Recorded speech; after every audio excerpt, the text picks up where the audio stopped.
পাঁচটা ডিমের ভিতরে একটা লাল ডিম। এই লাল ডিম কোথা থেকে আসে? জন্মের পর থেকে আমাদের মুরগি দেখেছি কোনোদিন লাল ডিম দিছে না। এই খাটো লাল মুরগিটা চরিত্র খারাপ, আমি দেখেছি। ও কোথাও একটা পরকিয়া করে পেট বাঁধিয়ে লাল ডিমটা প্রসব করেছে। মায়াকে জানাতে হবে।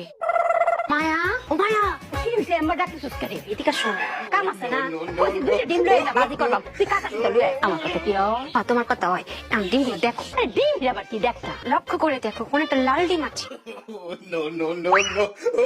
না, আমরা মুরগি তো কোনো সময় লাল ডিম পারে না। এটা আইলো করতে? আমার দোষ, আমি দুঃখিত। আমার কথা কি হয় মায়া? একেবারে বাইন্দা করে লাল ডিম করতে আইলো। আমরা একটা খাটো লাল মুরগি আছে না, এই মুরগিটা আমি দেখেছি পাড়া বেড়াতে যায়। সে তো পাড়া বেড়াতে যায় না মায়া, সে পরকিয়া করতে যায়। এটা আমি তোমাকে জানাইনি মা, এটা আমি ভুল করেছি না?